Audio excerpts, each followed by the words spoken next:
Channel. SUV feels, അതാണ് നമ്മൾ ഇന്നത്തെ ടോപ്പിക്ക്. നമ്മൾ സംസാരിക്കാൻ പോണതും നമ്മളിന്നുള്ളതും ഒരു SUVയിലാണ്. ഈ നമ്മളുടെ ഇന്ത്യയിൽ ഇപ്പം കുറേ നാളായിട്ട് SUV കുറേ ഇറങ്ങുന്നുണ്ട്. പക്ഷേ SUV എന്താണെന്ന് മറന്നുപോയോ എന്നുള്ളൊരു ഡൗട്ട് ഉണ്ട് ചില ആൾക്കാർ അഡ്വർടൈസ് ചെയ്യണതൊക്കെ കാണുമ്പോഴേക്കും. അപ്പം അതെ, SUV സ്പോർട്സ് യൂട്ടിലിറ്റി വെഹിക്കിൾ എന്നാണ്. അത് സംഭവമൊക്കെ ശരിയാണ്. പക്ഷേ ഇഗ്നിസിനും അങ്ങനത്തെ കുറച്ച് ടീമൊക്കെ ആ ഒരു ഗ്യാങ് ആൾക്കാർ ആ പേരൊക്കെ യൂസ് ചെയ്തിട്ടുണ്ട്. പിന്നെ കോമ്പാക്ട് SUV അങ്ങനത്തെ കുറേ SUVയുടെ കസിൻസും ഫേക്ക് കസിൻസും ഫേക്ക് കുറേ സാധനങ്ങളുണ്ട്. അപ്പം നമ്മൾ ജസ്റ്റ് ഒന്ന് ഒറിജിനൽ SUV എന്താണെന്നൊന്ന് റീവിസിറ്റ് ചെയ്യാന്നുള്ള ഒരു പ്ലാനിൽ ഒരു ചെറിയൊരു നമ്മളൊരു റാൻഡും ചെറിയൊരു ഡിസ്കഷനും പോലെ നമ്മൾ ചുമ്മാ ഒന്ന് പറയാമെന്ന് വിചാരിച്ചിട്ടാണ്. അപ്പം നമ്മളിപ്പോൾ ഇന്നുള്ളത് മുനമ്പം ബീച്ച്, ചെറായി ബീച്ച് ആ സൈഡിലാണ്. അപ്പോൾ നമ്മളിവിടുത്തെ കടാപ്പുറം സൈഡിൽ കൂടി ഇങ്ങനെ ഓടിച്ചുകൊണ്ട് പോകുന്നുണ്ട്. അപ്പോൾ നമ്മളിന്ന് ഡ്രൈവ് ചെയ്യണ വണ്ടി 2022 model Fortuner, Toyota Fortuner undisputed king എന്ന് പറയുമ്പം ബിഗ് ഡാഡി. അത് വേറൊരു ഡാഡി ഉണ്ട്, പക്ഷേ ഇത് ബിഗ് ഡാഡി. അപ്പം ഒരു ട്രക്ക്, ഒരു SUV എന്താണെന്നുള്ള ഇപ്പോഴത്തെ നമ്മളുടെ 2026 അങ്ങനത്തെ ഒരു ഫീൽസ് ക്ലോസ് ടു ആയിട്ടുള്ള അങ്ങനത്തെ ഒരു എക്സ്പീരിയൻസ് കിട്ടണമെങ്കിൽ തൽക്കാലം നമുക്ക് ഇങ്ങനത്തെ ഈ ഒരു ഓപ്ഷനേ ഉള്ളൂ. കുറച്ച് നൈസ് ആയിട്ടുള്ള, കുറച്ച് വെൽ ബാലൻസ്ഡ് ആയിട്ടുള്ള നല്ല പ്രോഡക്റ്റ് ആയിട്ട് ഈ ഓപ്ഷനേ ഉള്ളൂ. അപ്പം എക്സ്പെൻസീവ് ആണ്, എന്നാൽ അത്ര എക്സ്പെൻസീവ് അല്ല. അങ്ങനത്തെ ഒരു എന്താ കറക്റ്റ് പെർഫെക്റ്റ് സ്വീറ്റ് സ്പോട്ടിൽ നിൽക്കുന്ന ഒരേ ഒരു വണ്ടി. അപ്പം അതൊക്കെയാണ് നമ്മൾ പറയാൻ പോണത്. SUV എന്നുള്ള ഒരു ടോപ്പിക്കും. ഇപ്പം ഫോർച്യൂണർ, ഇപ്പം ഫോർച്യൂണർ റെലവൻസിനെ പറ്റി പറയുകയാണെങ്കിൽ ഇതെന്തോ മറ്റേ മമ്മൂട്ടിയുടെ പോലത്തെ ഒരു സെറ്റപ്പാണ് ഈ ഫോർച്യൂണർ. സത്യം പറഞ്ഞു കഴിഞ്ഞാൽ മലയാളം ഒരു റെഫറൻസ് വെച്ച് നോക്കുമ്പോഴേക്കും മമ്മൂട്ടി പോലെയാണ്. ഇതിന് പ്രായമാവണില്ല, ഇത് ഒരേ ലുക്കാണ് എപ്പോഴും, ആർക്കും ഒരു കംപ്ലൈൻറ്റും ഇല്ല. അപ്പം പക്ഷേ മെയിനുമാണ്, സ്ട്രോങ്ങുമാണ്. അപ്പോൾ പ്രൊഡക്റ്റ് എന്ന് പറയുമ്പോൾ ഇത്രയും സക്സസ്ഫുൾ പ്രൊഡക്റ്റ് ഇന്ത്യയിൽ ഇത് ഇറങ്ങിയപ്പോൾ തൊട്ട് 2008 ഫസ്റ്റ് ജനറേഷൻ എപ്പോഴും ഇറങ്ങിയത് അല്ലല്ല 2008-9 ആ സമയത്ത് ഇറങ്ങി ഫസ്റ്റ് ജനറേഷൻ ഇറങ്ങി. അത് കുറച്ചും കൂടി വേറൊരു സ്റ്റൈൽ വണ്ടിയായിരുന്നു. എനിക്ക് കുറച്ചും കൂടി അത് ഭയങ്കര ഇഷ്ടമാണ്. ഇതിൽ അതൊരു ഒരു മസിൽ മൂഡാണ്. ആ സമയത്ത് എല്ലാ വണ്ടികളും എനിക്ക് അന്നത്തെ BMW 320D ഇതെല്ലാം ഒരു മസിൽ മൂഡുള്ള ടൈപ്പ് വണ്ടികളാണ്. അപ്പം സ്ക്രൂ എയറോഡൈനാമിക്സ് എന്ന് പറയുന്ന ടൈപ്പ് ഒരു ഡിസൈൻ ലാംഗ്വേജ് ആയിരുന്നു. അതെ, അവർക്ക് they don't care, they just wanted to make it big. അപ്പം പിന്നെ ടൊയോട്ട ഇത് കേടാവില്ല വണ്ടി. ഇത് ഇപ്പൊ റീസെന്റ് മറ്റേ ഒരു ആഡില്ലേ പണ്ടത്തെ ഹൈലക്സിന്റെ ഒരു ആഡ്, മറ്റേ ഗേൾ ഫ്രണ്ട് ബോയ് ഫ്രണ്ടായിട്ട് അടി ഉണ്ടാക്കിയിട്ട് ക്ലിഫിന്റെ മുകളിൽ ഹൈലക്സ് അങ്ങ് തള്ളിയിടും. കാര്യം ചെറുക്കൻ്റെ വണ്ടിയാണ് ഇഷ്ടം, ആമ്പിള്ളേരല്ലേ എന്ത് ചെയ്യാൻ. അപ്പം വണ്ടി താഴെ വീടും. പെണ്ണ് മറ്റേ വണ്ടി പൊളിഞ്ഞ് തന്നെ ഓടിച്ചത് ഹൈലക്സ് അങ്ങനെ ഇരിക്കുകയാണ് ഒരു ഇന്നസെന്റിന്റെ പോലെ. അപ്പം ഹൈലക്സിന്റെ അതേ പ്ലാറ്റ്ഫോമിലുള്ള വേറൊരു വണ്ടിയാണ് ഫോർച്യൂണർ. അപ്പം പിക്കപ്പ് മാറ്റി അവിടെ ഇരിക്കാനായിട്ട് ആൾക്കാർക്ക് ഇരിക്കാനുള്ള സെറ്റപ്പ്. അതെ അതെ. അപ്പൊ ഇതൊരു 3 സീറ്റർ അല്ല, ഒരു 3 റോ 8 സീറ്റർ അങ്ങനത്തെ ഒരു കോൺഫിഗറേഷനിലാണ് ഈ വണ്ടി ഉള്ളത്. അപ്പം ഈ ഏറ്റവും ബാക്കിലത്തെ റോ സീറ്റ് മാറ്റിയിട്ട് നമ്മളുടെ ഒരു ബെഡ് ഫിറ്റ് ചെയ്തിട്ട് കുറച്ച് സസ്പെൻഷൻ ഒന്ന് സ്റ്റിഫായി കഴിഞ്ഞാൽ ഹൈലക്സ് ആയി നമ്മളുടെ. അപ്പം അത് ഓൾറെഡി ലെജൻഡറി ആണ് വണ്ടി. അപ്പം ഇത് ബൈ ഡിഫോൾട്ട് ലെജൻഡറി ആണ്. അപ്പം നമുക്ക് ഇന്ത്യയിലോട്ട് ലാൻഡ് ക്രൂസേഴ്സ് അധികം കിട്ടിയില്ല, പക്ഷേ ഫോർച്യൂണർ കിട്ടി. അത് ഇറങ്ങിയപ്പോൾ തൊട്ട് അവർ അപ്പം പോലെ വിൽക്കണമുണ്ട്. അപ്പം ഇപ്പോഴും വിൽക്കുന്നുണ്ട്. ഇത് ഇപ്പം കോമ്പറ്റീഷൻ ഇല്ലാതെ ഓടിക്കൊണ്ടിരിക്കണ ഒറ്റൊരു ടീമാണ്. അപ്പം അല്ലേ ഇതൊരു നമ്മളുടെ എൻഡവർ ഉള്ള സമയത്ത് ഒരു ടൈറ്റ് കോമ്പറ്റീഷൻ, അങ്ങനെ ഒരുപാട് വണ്ടികൾ, ഔട്ട്ലാൻഡർ അതെന്ന് പറയുമ്പോൾ ലെജൻസിന്റെ ഒരു കളിയായിരുന്നു. അന്നേരം മാഫിയ മൂഡ് അന്ന് ആ ഒരു ഇറയൊക്കെ അങ്ങനത്തെ ഒരു സംഭവമാണ്. ഇപ്പം മാഫിയ എപ്പോഴും അങ്ങനെയല്ലേ, ഒരു ടീമേ ബാക്കി ഉണ്ടാവുള്ളൂ. അപ്പം ഫൈനലി മറ്റേ ഈ യക്കൂസ ജാപ്പനീസ് ആയിട്ടുള്ള ടൊയോട്ട സർവൈവ് ചെയ്തവരുണ്ട്. ഫോർഡ് എൻഡവർ അവരൊക്കെ പോയി. ട്രംപ് നമ്മളായിട്ട് ചേരില്ല പണ്ടേ. അപ്പം അവരൊക്കെ പോയി. ഇപ്പം കാരണം ഇതൊരു വലിയൊരു ഇൻവെസ്റ്റ്മെന്റ് പോലത്തെ ഒരു വണ്ടിയായി. ഇപ്പം 17 ലക്ഷം രൂപ 2008-9 ആ ടൈമിൽ ഫസ്റ്റ് ജനറേഷൻ ഇറങ്ങിയിട്ട് ഇപ്പോഴത്തെ ലേറ്റസ്റ്റ് മോഡലിൽ വലിയ വ്യത്യാസമൊന്നുമില്ല.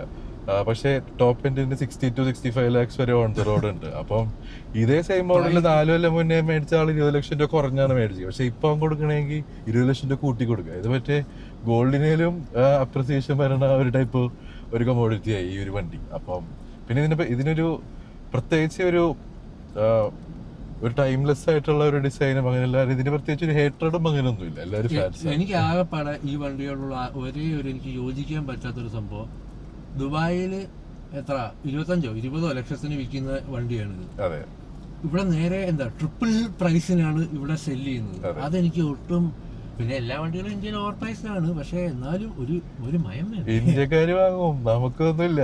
നമുക്ക് ടൊയോട്ട കിട്ടിയാൽ മതി. കാരണം ടൊയോട്ട എസ്പെഷ്യലി കേരളത്തിലൊരു ഇതിനൊരു ഇമ്പോർട്ടൻസ് ഉള്ള, ഇവിടെ കുറെ NRI ഈ UAE പോയിട്ട് ഉള്ള കുറെ ആൾക്കാരുള്ളതുകൊണ്ട് ടൊയോട്ട.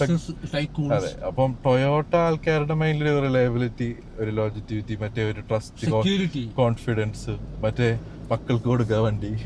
അപ്പൊ പറമ്പില്ലെങ്കിൽ ഒരു ടൊയോട്ട വാങ്ങാം. അപ്പൊ അങ്ങനത്തെ ഒരു സെറ്റപ്പിലാണ് ആൾക്കാർ ഈ വണ്ടി പർച്ചേസ് ചെയ്യണതും എല്ലാം ഉള്ളത്. ഇതിന്റെ ഒരു ടാർഗറ്റ് ഓഡിയൻസ് തന്നെ സത്യം പറഞ്ഞാൽ നല്ല ഇച്ചിരി പ്രീമിയം ക്ലാസ്സിലുള്ള ആൾക്കാർ. അവർക്ക് കാരണം ഞാൻ ഇന്നോവ ഇന്ത്യയിൽ ഏറ്റവും കൂടുതൽ ടാക്സി ആയിട്ട് ഓടുന്ന വണ്ടിയാണ്. ഇന്ത്യയിൽ ഏറ്റവും ആൾക്കാർക്ക് ഇഷ്ടമുള്ള ഒരു വണ്ടിയാണ് കംഫർട്ടിന്റെ കാര്യത്തിൽ.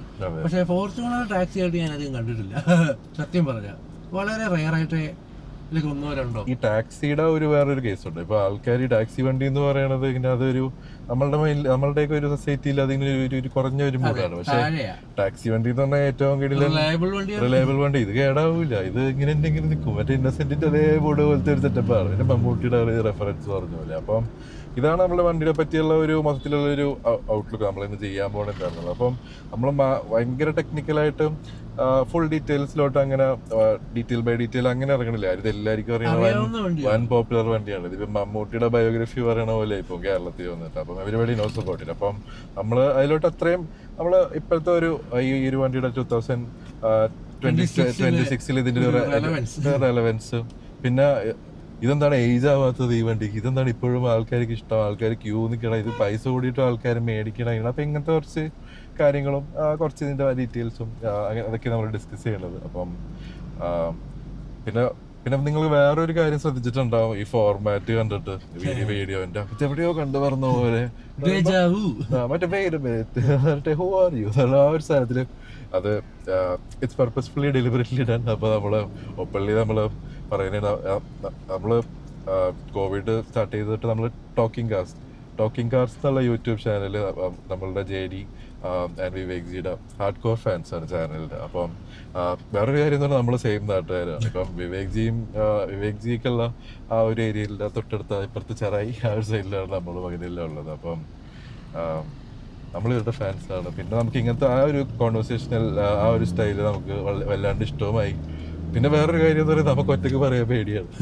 അതിനുള്ള കോൺഫിഡൻസ് ഒന്നും തൽക്കാലം സെറ്റ് ആയിട്ടില്ല. നമ്മൾ ഓപ്പണിംഗ് ആയിട്ടുള്ള ഒരു വീഡിയോ, അപ്പം ഒരു കാഷ്വൽ ടോക്ക് അങ്ങനത്തെ രീതിയിലാണ് ഈ ഒരു വീഡിയോ നമ്മൾ സെറ്റ് ആക്കിയിരിക്കുന്നത്. അപ്പൊ ഇത് എവിടെ പോകും, എങ്ങനെ എത്തുന്നൊന്നും പറയാൻ പറ്റില്ല. ഇപ്പൊ സംസാരിച്ച് കാട് കയറിയൊക്കെ ചിലപ്പം പോകും. പക്ഷെ ഇത് ഈ വണ്ടിയില്ലേ, അപ്പം വണ്ടി ഓടിക്കുകയും ചെയ്യണം, വഴി കൂടി പോകണം, വണ്ടി കാണണം, വഴി കൂടി പോകണം, പെൺകുട്ടികളെ കാണണം. അപ്പം അപ്പം ലൈഫ് ഓഫ് മറ്റേ someone in the 20s to 30s ഭയങ്കര കഷ്ടപ്പാടാണ്. അപ്പം വണ്ടി നമുക്ക് ഇഷ്ടമാണ്. ഇപ്പൊ ബീച്ച് ആയതുകൊണ്ട് നല്ല കുട്ടികൾ വന്നിട്ടുണ്ട്. അപ്പം എനിവേ, അപ്പം നമുക്ക് നമ്മളുടെ കുട്ടനെ പറ്റിയുള്ള കാര്യങ്ങൾ പറയാം. കുട്ടനല്ല, daddy, the real daddy in the SUV business. ഒരു സെക്കൻഡ് ജനറേഷൻ ഫോർച്യൂണർ ആയതുകൊണ്ട് സത്യം പറഞ്ഞ ഇളയപ്പൻ എന്ന് വിളിക്കാം. എനിക്ക് എപ്പോഴും ആ ഡാഡി എന്ന് പറയുന്ന ഫസ്റ്റ് ജനറേഷൻ ഇറങ്ങിയ വട്ടക്കണ്ണുള്ള ഫോർച്യൂണർ തന്നെയാണ്. അതെ, അപ്പം ഇളയപ്പനായിക്കോട്ടെ. ഓക്കെ, ഇപ്പം ടൊയോട്ട ഇതൊന്നും കേൾക്കണ്ട. കാരണം ഇനി പൈസ കൂട്ടാൻ പോകുമ്പോഴേക്കും ഒരുത്തന്മാരുടെ ഇളയപ്പന്നാക്കി വണ്ടിയുടെ പേര്.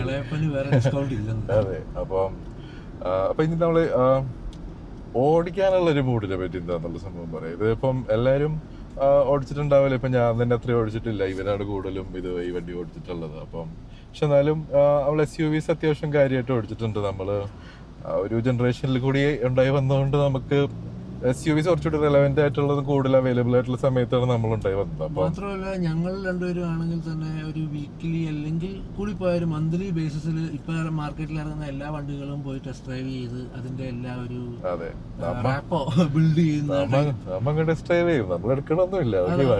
അപ്പൊ ആ ഒരു ഡേറ്റ ഞങ്ങൾക്ക് വളരെ ഇഷ്ടമാണ്. ഓരോ വണ്ടിയുടെയും പ്രോസ് ആൻഡ് കോൺസ് എന്താണ്, പ്രത്യേകിച്ച് ഫീച്ചേഴ്സ് അല്ലെങ്കിൽ എന്തുകൊണ്ട് ആ വണ്ടി എടുക്കും എന്നുള്ള സംഭവം കണ്ടുപിടിക്കാനുള്ള ഒരു ക്യൂരിയോസിറ്റി ഞങ്ങൾക്ക് ഇച്ചിരി കൂടുതലാണ്. അപ്പം നമ്മൾ ഈ ചാനൽ സ്റ്റാർട്ട് ചെയ്യാൻ ഇതിപ്പോ ഒരു ഓപ്പണിംഗ് വീഡിയോ ആണ്. അപ്പം ഇത് ചിലപ്പോൾ ലോങ് ആവും. അപ്പം കഥ കൂടുതലുണ്ട്, കഥ ചുരുക്കാൻ പഠിച്ചുകൊണ്ടിരിക്കുകയാണ് നമ്മൾ. അപ്പം നമ്മളുടെ ഒരു കുറെ കുട്ടിക്കാലം തൊട്ട് ഇപ്പോൾ വരെയുള്ള ഒരു ലൈഫിൽ മറ്റൊരു ഇൻട്രസ്റ്റ് ഇങ്ങനെ കോൺസ്റ്റന്റ് ആയിട്ട് നിന്നിട്ടുള്ളൂ. വണ്ടീനെ പറ്റിയുള്ള സാധനം എവിടെ പോയാലും വണ്ടീനെ പറ്റിയുള്ള ഒരു ടോക്കാണ്.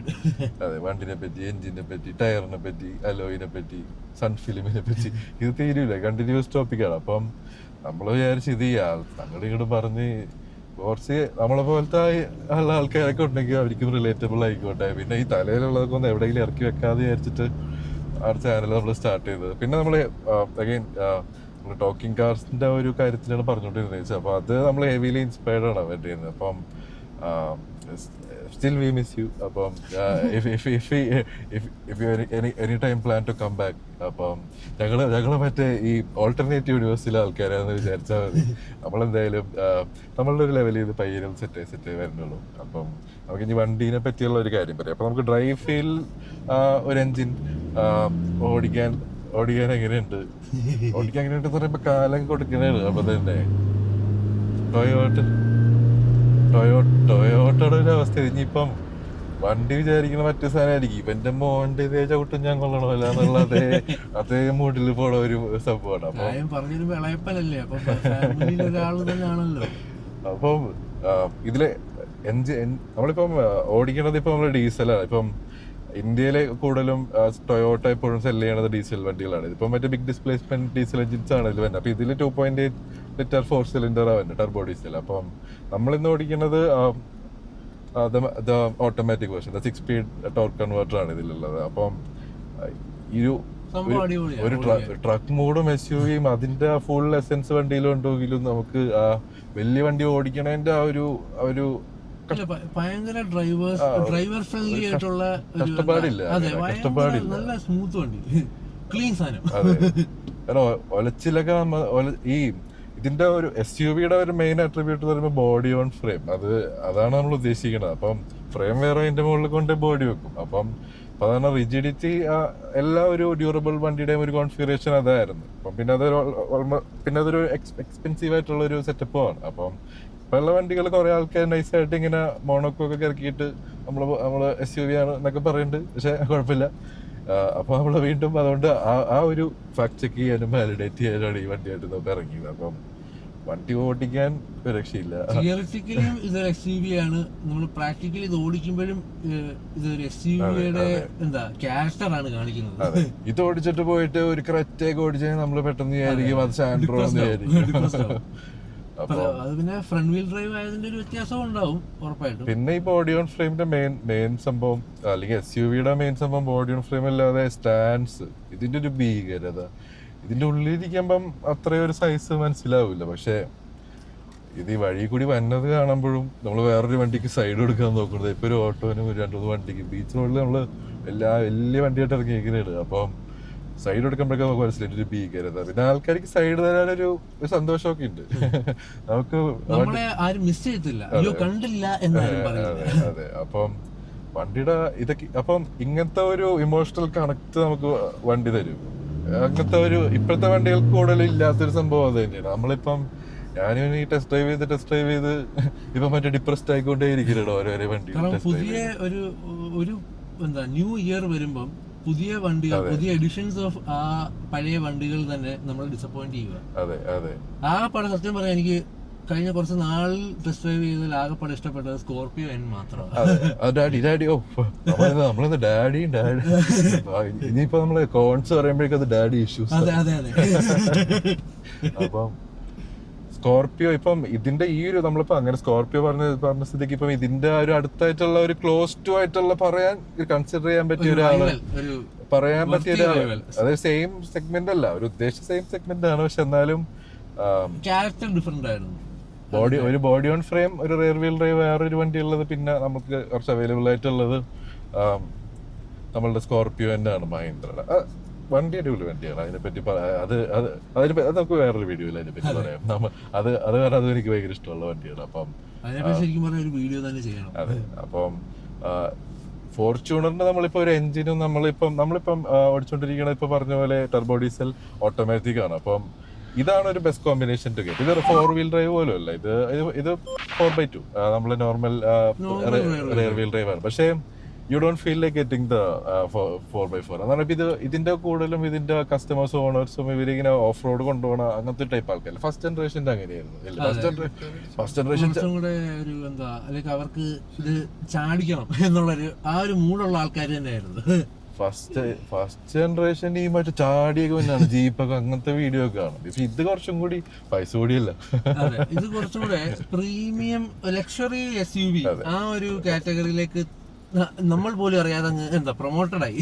അപ്പൊ നമ്മള് പണ്ടത്തെ ജീപ്പും പണ്ടത്തെ 515 പണ്ടത്തെ താറും പിന്നെ ഇപ്പോഴത്തെ പുതിയ താറൊക്കെ വെച്ച് കമ്പയർ ചെയ്യണ പോലെ നമുക്ക് ആ കോൺഫിഡൻസ് തോന്നൂല ഇതടിച്ച് കയറ്റാൻ ഒരു സ്ഥലത്തോട്ട്. അപ്പം ആകെയുള്ള എനിക്ക് സത്യം വേറൊരു പ്രശ്നം എനിക്ക് എന്നെ ബോദർ ചെയ്യുന്നത്, ഇപ്പൊ ഇത് ഓടിച്ചോണ്ടിരിക്കുമ്പോൾ ഞാൻ നോട്ടീസ് ചെയ്തത്, ഈ ഹൈഡ്രോളിക് സ്റ്റിയറിംഗ് ആയതുകൊണ്ട് സ്ലോ സ്പീഡിലോ അല്ലെങ്കിൽ നമ്മൾ സ്റ്റോപ്പ് ചെയ്ത് ടേൺ ചെയ്യുമ്പോഴൊക്കെ ചെറുതായിട്ട് മറ്റേ ലോറി വീശുന്ന പോലെ ആ സംഭവം. അത് നിങ്ങൾ ഈ വീഡിയോയില് ചിലപ്പോ അത് കിട്ടുന്നുണ്ടെന്ന് തോന്നണം. കാരണം ഇവ മറ്റേ പഴയ KSRTC ഡ്രൈവർമാർ ചുരം എടുക്കുന്ന പോലെയാണ് ഈ വണ്ടി സ്ലോ സ്പീഡിൽ ഓടിക്കാം. അതൊരു ചിലപ്പോ പവർ ഇല്ലാത്തോണ്ടായിരുന്നു. അത് കാണുമ്പോ ഒരു നൈസാണ്. നമ്മളാ മറ്റേ ഒരു ഏഴിമല്ലപ്പൂ മറ്റേ ആ ഒരു സ്ഫടികത്തില് പാട്ടൊക്കെ സത്യം പറയാം. ഇപ്പൊ ട്രെൻഡിങ് ആയിട്ടുള്ളത് മറ്റേതാ ഒരു പാട്ടുണ്ടല്ലോ നമ്മുടെ ട്രെൻഡിങ് ആയിട്ടുണ്ടായിരുന്നത്.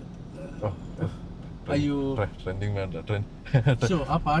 ഇപ്പോഴത്തെ ട്രെൻഡിങ് സിവിക് സെൻസ് ആണ് കേരളത്തില്. അപ്പം let's not talk about Sunday civic sense already ഉണ്ട്. അപ്പം നമുക്ക് ആ കാര്യം വിടാം. അപ്പം എഞ്ചിനും ഇത് ഓടിക്കാനുള്ള റൈഡ് ക്വാളിറ്റി അന്യായം എന്ന് പറയുമ്പം ഇതെല്ലാവർക്കും ഇഷ്ടപ്പെടുന്ന ടൈപ്പ് റൈഡ് ക്വാളിറ്റി അല്ല. പക്ഷേ മുന്നത്തെ ഫോർച്യൂണറും ഇതൊക്കെ വൺ സെറ്റിൽഡ് ആണ്. പിന്നെ വീലിന്റെ സൈസും വീലിന്റെ സൈസും പിന്നെ ചേട്ടാ പറയട്ടെ, നമ്മളീ മറ്റേ വീലിന്റെ സൈസ് ഞാൻ പിന്നെ പറയാം. ഇത് വീൽ സൈസിനെ പറ്റി പറയേണ്ട ആവശ്യമില്ല, അവൾക്ക് മറ്റേ വണ്ടിനെ പറ്റി വീട്ടിൽ പറയാം. അപ്പം നമ്മളീ ഒരു heavy fan of diesel, turbo diesel ആണെങ്കിൽ ഡീസൽ ടോർക്കും അതൊന്നും പുതിയ ഒരു സാധനത്തിൽ പുതിയൊരു 3 സിലിണ്ടർ ടർബോ പെട്രോളിലും ഒന്നിലും കിട്ടുന്ന ഫീൽ ഉണ്ട്. പറയുമ്പം ഒരു വൈറ്റിലോട്ട് ഒരു കുത്തിയിട്ടത് പോലെ നമ്മൾ മറ്റേ ആക്സിലറേറ്റ് ചെയ്യുമ്പോഴേക്കും. അപ്പം സ്ട്രേഞ്ച്ലി ഈ BS3, BS4, BS6 അങ്ങനെ സ്റ്റേജുകൾ മാറി എഞ്ചിനുകൾ മാറുമ്പോഴും പെട്രോൾ എഞ്ചിൻ കുറച്ചും കൂടെ എന്താ സെൻസിറ്റീവ് ആവും, അണ്ടർ പവേർഡ് ആവും, ക്വയറ്റ് ആവും. പക്ഷെ കമ്പാരിറ്റീവ്ലി ഡീസൽ എഞ്ചിന് വലിയ മാറ്റമൊന്നും വരുന്നില്ല. ഈ സ്റ്റേജ് മാറുന്നുണ്ട്, ബാലൻസ് സ്റ്റേജിന്റെ ഒരു ഫേസ് മാറുന്നുണ്ട്.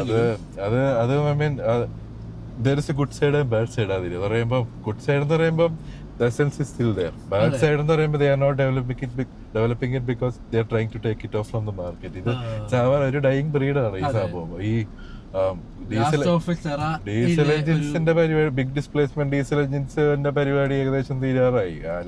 ടീംസ് എല്ലാവരും നിർത്തി. അപ്പൊ ഇതുപോലെ കുറച്ച് അപ്പം കൊള്ളപ്പം അടിപൊളിയായിട്ടുള്ള ഇതുപോലത്തെ വണ്ടിയൊക്കെ ഓടിച്ച് സെറ്റാക്കുക എന്നുള്ള അങ്ങനത്തെ ഒരു മൂഡാണ് ഞങ്ങൾ. നമുക്ക് ഈ EV-ലോട്ടും പിന്നെ നേച്ചർ സേവ് ചെയ്യാനും അതൊക്കെ ഒരു പ്രൊപ്പഗാൻഡയുടെ ഒരു ഭാഗമാണ്. നമുക്ക് വലിയ താല്പര്യമില്ല. കാര്യം ഒരു ആർഗ്യുമെന്റ് വേണ്ടി പറയണമെങ്കിൽ നമുക്കിപ്പം EV-യുടെ ഒരു പ്രൊഡക്ഷനുള്ള ഒരു ഫുട് പ്രിന്റും അതിന്റെ സ്ട്രക്ചറിനുള്ള ഫുട് പ്രിന്റും ആ ലിഥിയം മൈൻ ചെയ്യാൻ ഉപയോഗിക്കുന്ന കാർബൺ ഫുട് ഒരു കാർബൺ ഫുട് പ്രിന്റ് ഒന്നും ഒരു ഡീസൽ ഓടമ്പില്ല. ഇത് ചുമ്മാ മറ്റേ അറബികളുടെ പെട്രോൾ ഇങ്ങനെ ഇരിക്കുന്നുണ്ട്. അത് പ്രശ്നമുള്ള കുറെ ആൾക്ക്. ഇത് പൊളിറ്റിക്കലാ വേണ്ട, പൊളിറ്റിക്കൽ വേണ്ട, ഇഷ്ടമുള്ള ടോപ്പിക്കാണ്. പക്ഷേ if there was a petition to sign somewhere, I would sign happily for getting more diesels into the market. Release the diesel engines. അപ്പൊ get it back എന്നുള്ള ഒരു സംഭവം. അപ്പം എൻഡവറും എല്ലാ ഇങ്ങനത്തെ ടീമും പോയപ്പോഴേക്കും നമുക്ക് മറ്റേ ശോകമോട് ഇപ്പൊ മറ്റേ പിന്നെ നമ്മൾ കുറച്ച് സമാധാനത്തിന് ഇതാണിപ്പം പറഞ്ഞ ഡീസലിന്റെ സംഭവം. ഈ സൈഡിൽ കൂടി ഇങ്ങനെ പോകണുണ്ട്. പിന്നെ മറ്റേ ക്യാമറ ഇങ്ങനെ ഡിൽറ്റ് ആവും ഈ സാധനം വരുമ്പോഴേക്കും. അപ്പം നമ്മള് ഡീസലിന്റെ ഒരു റാൻഡ് അതാണ്. നമുക്കും എനിക്ക് തോന്നും കുറെ കാണുന്ന ആൾക്കാർക്കും ഇത് ചിലപ്പോൾ ഫീൽ ചെയ്യുന്നുണ്ടാവും. ഡീസൽ മിസ് ചെയ്യുന്ന ആൾക്കാർ നമ്മളുടെ കിട്ടില്ല. ഇപ്പൊ ഒരു TDC കിടക്കുന്നുണ്ട്, ഒരു ഫോർഡ് ഫിഗോ TDC അടിപൊളി വേണ്ടി. പിന്നെ ഇവന്റെ അടുത്തുള്ള വെന്റോ, എന്റെ അടുത്തുള്ള താറ്, അതായത് മറ്റേ ടർബോ ഡീസൽ. അപ്പം ഇതൊന്നും മറ്റേ അടിപൊളി റിഫൈൻമെന്റും മറ്റേ ഉള്ളിലോട്ട് സൗണ്ട് ഒന്നും കേൾക്കാൻ പാടില്ല. നമ്മൾ മറ്റേ ലൈബ്രറിയിലല്ലോ ഓടിച്ചോണ്ട് നടക്കണം. അപ്പം വണ്ടി ഓടിക്കാൻ അറിയണ പക്ഷെ ഈ ഒരു ജനറേഷൻ ഓഫ് ഫോർച്യൂണർ വന്നപ്പോഴേക്കും റിഫൈൻമെന്റ് കുറച്ചുകൂടി സെറ്റ് ആയിട്ടുണ്ട്. ഒരു ക്യാബിൻ ക്വാളിറ്റി അടിപൊളിയായിട്ടുണ്ട്. എന്ന് പറയുമ്പോൾ ഉള്ളിലോട്ട് ഡീസൽ ആണെങ്കിലും നമ്മൾ ഡീസൽ ഉണ്ടെന്ന് അറിയിക്കും, പക്ഷെ മറ്റേതൊരു കട ക്ലാറ്ററും അങ്ങനത്തെ ഒരു സംഭവമില്ല. റിഫൈൻമെന്റ് അടിപൊളിയായിട്ടുണ്ട്. കാരണം അവര് എഞ്ചിൻ മാറണില്ലല്ലോ. ഇത് പണ്ടോട്ടേ ഒരേ എഞ്ചിൻ പല ട്യൂണിങ് പല ചെറിയ സാധനങ്ങളൊക്കെ മാറ്റാം. അതിന്റെ മുകളിലുള്ള മറ്റേ ചെറിയ ടെക്നോളജി ഇമ്പ്രൂവ് ചെയ്യുക, ഇതൊക്കെയാണ് ഇതിന്റെ പരിപാടിയൊക്കെ ചെയ്തിട്ടുള്ളൂ. പറയുമ്പം ഫോർച്യൂണർ ഇപ്പൊ കറക്റ്റ് നോക്കണെങ്കിൽ ഐഫോൺ കാര്യം അതെ എന്ന് പറയുമ്പോ what already works let it stay. അപ്പം അങ്ങനെ ഒരു പോർഷയൊക്കെ പോലെ. അപ്പം അതുകൊണ്ടാണ് ഇതിപ്പോഴും ഇതിന്റെ റെലവൻസിനുള്ള ഒരു കാരണം അത്. കാരണം ഇത് ഒരു ബ്രോക്കൺ പ്രൊഡക്റ്റ് അല്ല, ഒരു ഫോൾട്ടി പ്രൊഡക്റ്റ് അല്ല. അപ്പം ഇത് it has got every right to stay. ഇങ്ങനെ കൊണ്ടുപോയിക്കൊണ്ട് അപ്പൊ ഓരോ തവണ ഇങ്ങനെ ചവിട്ടിയും കൂടുമ്പോഴേക്കും നമ്മൾ മറ്റേ വാലിഡേറ്റ് 55 ലക്ഷം രൂപ കൊടുത്ത് ഈ കാറ് മേടിച്ച് ഒരു കുഴപ്പമില്ല എന്റെ മോനും ഇഷ്ടപ്പെടും. അപ്പം നീ വന്ന് ഇരിക്കണ ഇവനാണ് ഇതിന്റെ ഓർഡർ. അപ്പം ഇവന്റെ അപ്പം മേടിച്ചിട്ട് ഇവനിപ്പം കൊടുത്തതാണ്. അപ്പം സെയിം സ്റ്റോറിയാണ്. അപ്പം ടൊയോട്ട ഓണേഴ്സ് അപ്പം വേറെ ആരെങ്കിലും കാണുന്നുണ്ടെങ്കിൽ ഇതേ സെയിം സ്റ്റോറി ഉണ്ടെങ്കിൽ just let us know, comment ചെയ്യാ വന്നിട്ട്. അപ്പം ഇതിന്റെ ഒരു ജനറൽ ആയിട്ടുള്ള നമ്മളുടെ ഒരു ഇംപ്രഷൻ ഒരു ഡ്രൈവിങ്ങിനെ പറ്റി അടിപൊളി എന്നുള്ള സാധനം. പിന്നെ നമുക്ക് ആ പ്രസൻസ് ഫീൽ ചെയ്യാൻ പറ്റും. നമുക്കൊരു സ്ട്രെയിൻ ഇല്ല, പവർ വരുന്നതിൽ ഒരു ലാഗ് ഇല്ല. ഒരു മൊത്തത്തിൽ പറഞ്ഞ അടിപൊളി വണ്ടി, അടിപൊളി സാധനം. പിന്നെ ഇന്റീരിയറും ടൊയോട്ടയുടെ ഒരു പണ്ടത്തെ ഒരു ഇന്റീരിയറൊക്കെ വെച്ച് കമ്പയർ ചെയ്യുമ്പോഴേക്കും എന്ന് പറയുമ്പോഴേക്കും പല യൂണിവേഴ്സിന്ന് വന്ന പോലത്തെ ഒരു രീതിയിലാണ്. നമ്മൾ പണ്ടത്തെ നമ്മളുടെ കൊറോള, ഇനോവ ഈയിടക്കും മറ്റേ ഹൈക്രോസ് ടെസ്റ്റ് ചെയ്യാൻ പോയിട്ട് തന്നെയായിരുന്നു. മറ്റേ നമ്മള് ടാക്സിയുടെ കാര്യം പറഞ്ഞാൽ ഒരു പൈസ കൊടുക്കണേന് നമുക്കൊരു കുറച്ച് റെസ്പെക്ട് ചെയ്തിട്ടുണ്ട്. അപ്പം ഈ ഇന്റീരിയർ ക്വാളിറ്റി സാധാരണ കീയൊക്കെ വന്നിട്ട് വലിയ സാധനങ്ങളൊക്കെ ഇറക്കണം, 16 സ്ക്രീന് വലിയ സാധനങ്ങളൊക്കെ ഇറക്കുമ്പോഴേക്കും ഇവർക്ക് വണ്ടി ഒരു 100 കൊല്ലം അല്ലെങ്കിൽ 200 കൊല്ലം വണ്ടി ജീവിച്ചാൽ മതി, പക്ഷെ അതേ ഉള്ളൂ. അപ്പം വീല് ഇറങ്ങണം, പക്ഷേ അതെ. അപ്പൊ അത് പിന്നീട് TV മേടിച്ച് ഫിറ്റ് ചെയ്താൽ മതിയല്ലോ എന്നുള്ള. അപ്പൊ അങ്ങനത്തെ ഒരു മൈൻഡ് സെറ്റിലാണ് അവരെ ഓടിക്കൊണ്ടിരിക്കുന്നത്. അപ്പം ഈ ഫോർച്യൂണർ സത്യം പറഞ്ഞാൽ എനിക്ക് ഇതിന്റെ ഈ നമ്മളിപ്പോ ഈ ഒരു ബീച്ചിലെ ഹ്യൂമിഡ് അറ്റ്മോസ്ഫിയറിൽ ഇങ്ങനെ പോകുമ്പോഴും ഈ ഫ്രണ്ടിൽ പാസഞ്ചേഴ്സിന്റെ വെന്റിലേറ്റർ സീറ്റ്സിനോട് ഞാൻ സത്യം പറഞ്ഞാൽ താങ്ക്ഫുൾ ആണ് അവർ ഇൻട്രൊഡ്യൂസ് ചെയ്തത്. ക്രീച്ചർ കംഫർട്ട് എന്ന് പറയുമ്പോഴേക്കും അവര് ഒന്നും ഇല്ല എന്ന് പറയാൻ പറ്റില്ല. കാര്യം നമ്മള് ഇതിലെന്ന് പറയുമ്പോ എല്ലാം ഉണ്ട്, പക്ഷെ നമ്മളങ്ങനെ നെസസിറ്റി ആയിട്ട് എല്ലാം നമ്മളിതൊന്നും നോട്ടീസ് ചെയ്യൂല ഇല്ല എന്ന് പറഞ്ഞാൽ. ഇത് ഓടിക്കുമ്പോ നമ്മളെ നാട്ടിലെ മറ്റേ ഫീച്ചറാണ്, എന്ത് ഫീച്ചർ AC കുഴപ്പമില്ല. പക്ഷെ എനിക്ക് ഇതിന്റെ പാഡിൽ ഷിഫ്റ്റ് വരെ ഉപയോഗിക്കണമെന്നുണ്ട്, പക്ഷെ അതിന് പറ്റിയൊരു റോഡ് കിട്ടുന്നില്ല. അത്രയും പാഡൽ ഷിഫ്റ്റ് ഒക്കെ ഉള്ള വണ്ടി, ഒരു പാഡൽ ഷിഫ്റ്റ് ഉള്ള ഒരു SUV. ഇതിനുള്ള റോഡ് നമുക്കില്ല. അപ്പം ഹൈവേക്ക് ഒന്ന് വന്നു കഴിഞ്ഞിട്ട് വേണം ഇതൊക്കെ ഒന്ന് സെറ്റ് ആക്കാൻ. പക്ഷെ ബാലൻസ്ഡ് വണ്ടി എന്നുള്ള ഒരു രീതിയിൽ പറയുകയാണെങ്കിൽ ഹൈവേയിലാണെങ്കിലും എവിടെ ആണെങ്കിലും ഒരു ഹൈവേ മാനേഴ്സ് ഒക്കെ അടിപൊളി. അതായത് മുന്നത്തെ ഫോർച്യൂണറൊക്കെ നമ്മുടെ പണ്ടത്തെ സ്കോർപിയോ ഒക്കെ പോലെ ഒലച്ചിലും സ്റ്റിയറിംഗ് പയ്യനൊന്ന് ഹൈ സ്പീഡിൽ വിട്ട് കഴിഞ്ഞാൽ വണ്ടി വണ്ടിക്ക് പിന്നെ ഫ്ലോ അങ്ങ് പോകും. പക്ഷെ ഇതിലങ്ങനെ ഒന്നുമില്ല, സ്റ്റെബിലിറ്റി, ഹൈ സ്പീഡ് സ്റ്റെബിലിറ്റിയും. പിന്നെ ഹൈവേ കയറുമ്പോഴാണ് മറ്റേ നമ്മളുടെ ഈ ഹൈഡ്രോളിക് സ്റ്റിയറിംഗിന്റെ സാധനം കിട്ടുന്നത്. ഇത്രയും വലിയ വണ്ടിയാണെങ്കിലും ഇത്രയല്ല ഒരൊലച്ചിലും അങ്ങനെയെല്ലാം ഉണ്ടെങ്കിലും ഈ സ്റ്റിയറിംഗ് ഫീഡ്ബാക്കും അത്യാവശ്യം ഡയറക്റ്റ് സ്റ്റിയറിംഗുകളും വലിയ പ്രശ്നമൊന്നുമില്ല, സെറ്റാണ് റോഡ്. അപ്പം ഞാൻ നോട്ടീസ് ചെയ്തൊരു സംഭവമുണ്ട്. ഞാനൊരു വട്ടം ഹൈവേയിലൂടെ ഇതുപോലെ പോയപ്പം ഒരു പോട്ട് ഹോൾ ഞാൻ ഹിറ്റ് ചെയ്തു, ഒരു 60-80 km/h. പാസഞ്ചർ അതറിഞ്ഞില്ല, പക്ഷെ ഓടിക്കുന്ന ഞാൻ അറിഞ്ഞു. അത് നല്ലൊരു പോട്ട് ഹോൾ ആയിരുന്നു. അപ്പൊ അതൊക്കെ എന്നെ ശരിക്കും സർപ്രൈസ് ചെയ്തു. എന്താണ് അതിന്റെ പിന്നിലെ ടെക്നോളജി? അത് ഓടിക്കുമ്പോ ഞാനും ശ്രദ്ധിച്ചായിരുന്നു. ഇപ്പൊ ഈ ഡ്രൈവേഴ്സ് ഫീഡ്ബാക്ക് ഉള്ള അങ്ങനത്തെ കുറച്ചും കൂടി ഡ്രൈവർ ഓറിയന്റഡ് കാർസിലേക്ക് ഇപ്പം എന്റെ സിറ്റിയിലും എല്ലാം നമ്മള് നമ്മളറിയും, നമ്മൾ ഇപ്പുറത്തോട്ടൊക്കെ തിരിഞ്ഞിങ്ങനെയൊക്കെ നോക്കുമ്പോഴേക്കും അവരിതൊന്നും അറിഞ്ഞിട്ടുണ്ടാവില്ല. അവരിനെ കുഴിയാ ഇതിന്റെ ഈ ഫോട്ടോസ് എല്ലാം ഈ കുഴി. നമ്മളുടെ ഇന്ത്യൻ റോഡൊക്കെ നമ്മള് താറ് ഓടിച്ചിട്ട് നമുക്കൊരു ഒരു ലെവലുണ്ട്, പുതിയ താറൊക്കെ ആണെങ്കിലും. പക്ഷെ ഇത് ഓടിച്ച് കഴിയുമ്പോൾ നമുക്ക് ഇതിനെ മറ്റേ വോൾവോ ബസ്സിലൊക്കെ പോണ പോലെ, ബോട്ടിലൊക്കെ പോണ പോലെ ഇങ്ങനെ മറ്റേ നമുക്ക് കുഴിയൊന്നും വലുതായിട്ട് അറിയണമില്ല. പിന്നെ അതെ, സത്യം പറഞ്ഞ അപ്പം ഈ ഒരു റൈഡ് ക്വാളിറ്റി എപ്പോഴായാലും ഉണ്ടാവും. ഇതിപ്പം ഓൾമോസ്റ്റ് 1 lakh ആവാറായിട്ടുള്ള വണ്ടിയാണ്. ഇപ്പം ഇതിന്റെ ഒരു വേറെ സംഭവം എന്ന് പറയുമ്പോൾ ടൊയോട്ടയുടെ 1 lakh ആകുമ്പോഴാണ് ഇതൊരു മിനിമം മോഡിൽ എത്തുന്നത്. വണ്ടി അപ്പോഴാണ് ചാർജ് ആവുന്നത്. ഒരു ഓവർഹോളിംഗ് മാനുവലായിട്ട് കഴിഞ്ഞതുപോലെ ഓടിച്ചോടിച്ച് നമ്മളുടെ ഒരു റണ്ണിങ് പീരീഡ് 1 lakh കഴിയണ പോലെയാണ് ഈ ടൊയോട്ടയുടെ ഈ ജനറേഷൻ വണ്ടികൾ. അപ്പം ഇപ്പൊ തന്നെ ഓടിക്കുമ്പം എനിക്ക് എന്താ ഒലയുക എന്ന് പറയത്തില്ല, ഓടി ഓടി ഒലഞ്ഞു ആ വണ്ടി, അങ്ങനെ ഇതായി. അങ്ങനെ സാധനം ഇതുവരെ എത്തിയിട്ടില്ല. ഷോറൂമിൽ ഇറങ്ങിക്കൊണ്ട് വന്ന അതേ ഒരു എന്താ ആ ഒരു ടൈറ്റ്നെസ്, ആ ഒരു റിജിഡിറ്റി, ആ ഒരു ട്രാക്ഷൻ ഒക്കെ അതുപോലെ തന്നെ ഉണ്ട് എല്ലാ കോമ്പോണൻസിലും.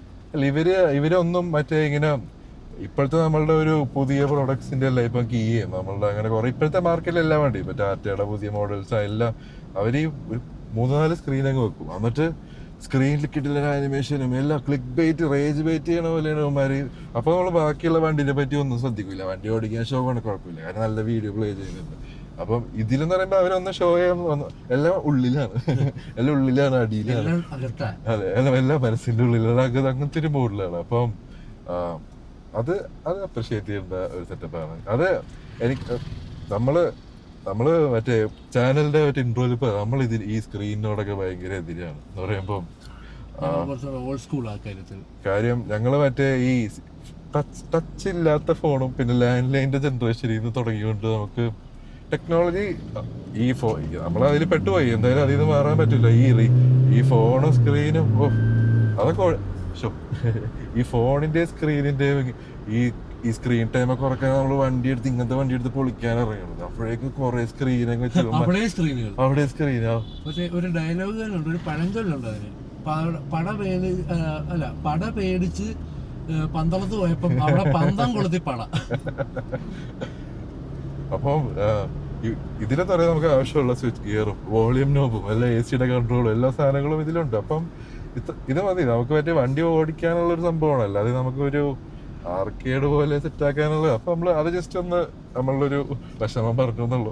പേഴ്സണൽ പ്രിഫറൻസ് ആണ്. ഇതുകൊണ്ട് ഇത് എന്താ കുറെ ഞാൻ കണ്ടിട്ടുണ്ട്, കുറെ എൽഡർലി ആൾക്കാർക്ക് സ്ക്രീനുകളുള്ള വിഷ്വൽ എയ്ഡ് കിട്ടുന്നത് ഭയങ്കര അവർക്ക് എന്താ സ്ട്രെസ് ഫ്രീ ആയിട്ട് ഡ്രൈവ് ചെയ്യാൻ പറ്റുന്ന ഒരു സംഭവം ഞാൻ കണ്ടിട്ടുണ്ട്. അത് ടെക്നോളജി അഡാപ്റ്റ് ചെയ്യാം. പക്ഷെ ഈ യൂസബിലിറ്റി കോംപ്രമൈസ് ചെയ്യണതിൽ അത്രയും വലിയ ഒരു താല്പര്യം ഞാനിപ്പോ മറ്റേ ഫ്ലാപ്സ് ആൻഡ് സ്വിച്ചിന്റെ ആൾക്കാര് ഫ്ലാപ്സ് സ്വിച്ചസ് ആ ഒരു അതുപോലെ വരണം. കാര്യം നോബും ഇതൊക്കെ ഉള്ളത് നമുക്ക് ഈ സ്വിച്ചും എല്ലാം ഉള്ളത് നമുക്ക് ഒരു സ്ഥലത്ത് ഒരു സമയത്ത് അമർത്തി കഴിഞ്ഞാൽ അടുത്ത സമയത്ത് അവിടെ തന്നെ ഉണ്ടെന്ന് അറിയാം. ഇത് മറ്റേ ഈ മസിൽ മെമ്മറിയിലുണ്ട്. ഇപ്പോഴത്തെ വണ്ടികൾ നമ്മൾ ഡ്രൈവ് ചെയ്ത് പോകുമ്പോഴേക്കും ഇത് അടുത്ത അപ്ഡേറ്റ് വരുമ്പോഴേക്കും അടുത്ത ദിവസം അപ്ഡേറ്റ് ആയിട്ടുണ്ടാവും. അപ്പൊ നമ്മൾ നേരെ മസിൽ മെമ്മറി അങ്ങ് മറ്റേ ഒരു പട്ടി വില കൊടുക്കാനാണ് സെറ്റപ്പാണ്.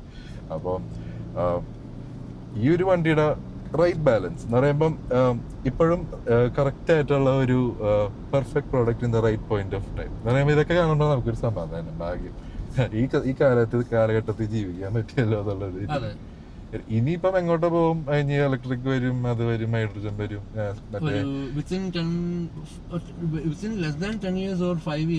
ഡീസൽ എഞ്ചിൻസ് ഒക്കെ ചിലപ്പോൾ കൊമേഴ്ഷ്യൽ വെഹിക്കിൾസ് മാത്രമാക്കാം, അങ്ങനെയൊക്കെ കേൾക്കുന്നുണ്ട് കഥകളൊക്കെ. അങ്ങനെയൊക്കെ വന്നു കഴിഞ്ഞാൽ സാഡ് ആയിരിക്കും ഗൈസ്. അപ്പൊ അന്നേരം നമ്മൾ വണ്ടിയൊക്കെ മാറ്റി നടക്കാനൊക്കെ തുടങ്ങും. ഹെൽത്ത് സൈക്കിളോ എന്ന് പറയുമ്പോ എന്തെങ്കിലും, അല്ലെങ്കിൽ ആരെങ്കിലും നല്ല വണ്ടിയൊക്കെ ഇതൊക്കെ ആരെങ്കിലും ശ്രദ്ധിക്കാൻ വേണ്ടി, അല്ലെങ്കിൽ ഈ കാര്യങ്ങളൊക്കെ ഒന്ന് നാട്ടുകാരോടും ആൾക്കാരെ കൂടെ പറയാൻ വേണ്ടിയാണ് നമ്മൾ ഈ ചാനൽ മെയിൻ ആയിട്ട് സ്റ്റാർട്ട് ചെയ്യാൻ ഉദ്ദേശിച്ചത്. അപ്പൊ എനിക്ക് ഉറപ്പായി ഇത് നമ്മളുടെ ഈ ഒരു പെർസ്പെക്റ്റീവ് ഷെയർ ചെയ്യുന്ന കുറെ പേര് ഈ കേരളത്തിൽ തന്നെ കാണും. കാരണം അപ്പൊ നമ്മള് ഈ വീഡിയോ ഇന്ന് ബ്രിങ്ങപ്പ് ചെയ്യാനുള്ള കാര്യം, ഈ ഒരു വീഡിയോയിലോട്ട് എത്താനുള്ള കാര്യം പറയുമ്പോൾ നമുക്ക് ചാനലൊന്ന് സ്റ്റാർട്ട് ചെയ്യണമെന്നുണ്ടായിരുന്നു. പിന്നെ നമ്മളുടെ കുറച്ച് വിഷമങ്ങളൊക്കെ ഒന്ന് എവിടെയെങ്കിലും ഒന്ന് പറയണമെന്നുണ്ടായിരുന്നു. അപ്പം ഈ വീഡിയോ നമ്മളിപ്പോ ബ്രിങ്ങപ്പ് ചെയ്തെന്ന് പറയുമ്പോഴേക്കും ഇതൊന്ന് കാണിക്കാനാണ്. ഇതിനി നമ്മള് ഇതിനെപ്പറ്റി ഒന്ന് പറയാനുമാണ്. ഇങ്ങനെ ഒരു സംഭവങ്ങളൊക്കെ കൊണ്ട് കുറച്ചു കാലത്തേക്ക് ഉണ്ടാവുള്ളൂ. അപ്പൊ അതിന്റെ വിഷമമൊക്കെ അറിയിക്കാനും നമ്മളുടെ കുറച്ച് റാൻസ് ഒക്കെ പറയാനൊക്കെ. ഈ വണ്ടി ആരെങ്കിലും പർച്ചേസ് ചെയ്യാൻ പോവുകയാണെങ്കിൽ തന്നെ ഇപ്പം ഇച്ചിരി എക്സ്പെൻസീവ് ആണെങ്കിലും ഇതിന്റെ പഴയ ഫസ്റ്റ് ജനറേഷൻ ആയാലും സെക്കൻഡ് ജനറേഷൻ ആയാലും നല്ല റീസെയിൽ വാല്യൂ ഉള്ള അതെ, ഇതിപ്പം ഒരു റിട്ടേൺ ഓഫ് ഇൻവെസ്റ്റ്മെന്റും അങ്ങനത്തെ കാര്യമൊക്കെയാണ് ഉദ്ദേശിക്കണമെങ്കിൽ സെറ്റാണ്. കാര്യം പേടിക്കേണ്ട ആവശ്യമില്ല. ഒരു അതെ മുതലാവും. അതെ. അപ്പം പിന്നെ ഇതൊരു ഇനി അധികം നാള് കഴിഞ്ഞാൽ ഇത് ഉണ്ടാവും എന്നുള്ള ഒരു കുറച്ച് നാളാകുമ്പോഴേക്കും ഇങ്ങനത്തെ വണ്ടികളും SUVs എല്ലാം ഒരു കളക്റ്റബിൾ സംഭവങ്ങളാവും. ഇപ്പൊ തന്നെ ഓൾറെഡി ആയി വരുന്നുണ്ട്. ഇപ്പം നമ്മളുടെ പഴയ പജേറോ അങ്ങനത്തെ പജേറോ SFX, പിന്നെ നമ്മളുടെ ടാറ്റ സുമോ, അപ്പം പഴയ ജീപ്പൊക്കെ പോലെ കോളിസ്, രംഗണന്റെ കോളിസ്. അപ്പം ഇതെല്ലാം ഇപ്പം മെയിനായി ഇങ്ങനെ വരും. അപ്പം അപ്പോഴേക്കും പിന്നെയും പൈസ കൊടുക്കും ഇതിന്. ഓൾറെഡി ഇത്രയും പൈസ ഇപ്പൊ ഏകദേശം 1.5 കോടിയുടെ അടുത്ത് ഈ വണ്ടിക്ക് ഇപ്പം പുതിയതിന് പൈസയുണ്ട്. അപ്പം ആരെങ്കിലും എടുക്കാനുള്ള പ്ലാൻ ഉണ്ടെങ്കിൽ എടുത്തോളൂ. എനിക്ക് മനസ്സിലാത്ത ഇവർക്കെങ്കിൽ ലാൻഡ് ക്രൂസർ ഇങ്ങനെ ഇറക്കിക്കൂടെ? ലാൻഡ് ക്രൂസർ നമ്മളുടെ ഒരു റോഡ് സൈസും പിന്നെ അത്രയും കപ്പാസിറ്റി ഉള്ള പെട്രോൾ എഞ്ചിനൊക്കെ ഇവിടെ ഇറക്കി കഴിഞ്ഞാൽ നമ്മളൊന്നാമത് പെട്രോൾ മേടിക്കണത് ആരുടെ നിന്നാണെന്ന് ഇപ്പോഴും തീരുമാനമായിട്ടില്ല. അറബികൾക്കാണ് ഈ വീട്ടിലെ ടാങ്കിലും പെട്രോള്, പുറത്തും പെട്രോള്, കയ്യിൽ മൊത്തം വിൽക്കണതെല്ലാം പെട്രോൾ. അപ്പൊ അവർക്ക് ഈ 4 ലിറ്റർ V8 മറ്റേ 16 ലിറ്റർ V8 ഇറക്കിയാൽ അവർക്ക് പെട്രോൾ ഉണ്ട്. അപ്പം പിന്നെ റോഡിന്റെ സൈസ്, പിന്നെ മാർക്കറ്റിന്റെ ഒരു ടൈപ്പും നമ്മളുടെ ഒരു ലാൻഡ് ക്രൂസറിന് പറ്റിയതല്ല. ഇവിടെ ഉണ്ട് കുറെ. അപ്പം എന്നാലും അത്രയും വർക്കൗട്ട് ആവാഞ്ഞതും അവരത് ഇറക്കാൻ ശ്രമിക്കാഞ്ഞതും അതുകൊണ്ടായിരുന്നു. അപ്പം ഇങ്ങനെയുള്ള വണ്ടികളൊക്കെ കാണുമ്പോഴേക്കും നമ്മളുടെ മൈൻഡിലൊരു സന്തോഷവും അങ്ങനെയെല്ലാം വരും. അപ്പം നിങ്ങൾക്കും ഇങ്ങനെയൊക്കെ വേണ്ടിട്ടുണ്ടെങ്കിൽ പറയാം. അപ്പം ഇത്രയൊക്കെയാണ് നമുക്ക് പറയാനുള്ളത്. ഇനി ഞാൻ ഒരു അടുത്ത പോയിന്റ് പറയുമ്പോൾ ഇവരൊന്നും കൂടി ചവിട്ടും. അപ്പോഴേക്കും ഞാൻ പിന്നെ ഇങ്ങനെ ബാക്കിയിടും. പിന്നെ ഞാൻ മറന്നു പോകും. അപ്പം വീണ്ടും ആ ലൂപ്പിലോട്ട് പോകാതിരിക്കാൻ നമ്മളിപ്പം ആക്ച്വലി അല്ല, ഇത് എന്തായാലും ഡീസൽ എഞ്ചിന്റെ കാര്യങ്ങളിൽ വന്ന് തുടങ്ങിയത് കൊണ്ട് നമുക്ക് അടുത്തതും ഒരു ഡീസൽ വണ്ടി തന്നെ നമ്മൾ കുറച്ച് ഇങ്ങനത്തെ കുറച്ച് വണ്ടികൾ കൊണ്ടുവരാനുള്ള ഒരു പ്ലാൻ തന്നെയാണ്. അപ്പം നമ്മൾ അടുത്തൊരു ഇൻട്രസ്റ്റിംഗ് ആയിട്ടുള്ള ഒരു വണ്ടിയിട്ട് വരുന്നത്. അപ്പം ഈ എക്സോസ്റ്റ് നോട്ടൊക്കെ ഇതൊക്കെ ഡീസലിന്റെ ഇടാം. അപ്പൊ ഇതൊക്കെ അവനിൽ റെക്കോർഡ് ആവണ്ട ഇല്ലെന്ന് അറിഞ്ഞൂടാ. പക്ഷെ ഇനിയുള്ള കുറച്ച് വണ്ടികൾ നമ്മളിപ്പം ഇനി കൊണ്ടുവരാൻ നമ്മൾ കുറച്ച് ക്ലാസിക്സും കുറച്ച് ഇങ്ങനെ ഇതുപോലത്തെ നമ്മളുടെ റാൻ സെഷനും നമുക്ക് എന്തെങ്കിലും വിഷമങ്ങളൊക്കെ ഉണ്ടെങ്കിൽ നമ്മളിങ്ങനെ വരും. അപ്പം അപ്പച്ചനോടൊന്നും തോന്നരുത്. അപ്പം നിങ്ങൾക്ക് എന്തെങ്കിലും സജഷൻസോ അല്ലെങ്കിൽ എന്തെങ്കിലും ഫീഡ്ബാക്സ് നമ്മളുടെ ഫോർമാറ്റിനും ഇപ്പൊ നമ്മള് ടോക്കിംഗ് കാർസിന്റെ സാധനം അങ്ങനെ തന്നെ എടുത്തതാണ്. അപ്പോൾ നിങ്ങൾക്ക് ഫ്രെയിമൊക്കെ അങ്ങനെ തന്നെ കാണുന്നുണ്ടെങ്കിൽ പക്ഷെ നമുക്ക് അവരാൻ പറ്റൂല ഒരിക്കലും. അപ്പം പിന്നെ നമുക്ക് കുറെ സിമിലാരിറ്റി തോന്നണമെന്ന് പറഞ്ഞാൽ നമ്മൾ സെയിം നാട്ടുകാർ, സെയിം ഭാഷയും അങ്ങനെയൊക്കെ ആയതുകൊണ്ടും പിന്നെ ഓട്ടോ എന്തൂസിയാസ്റ്റുകൾ ഏകദേശം ഒരേ മൂഡ് ആൾക്കാരാണ്. അപ്പം അതൊരു കിടിലൻ കൾട്ടാണെങ്കിലും അടിപൊളി പരിപാടിയാണ്. അപ്പം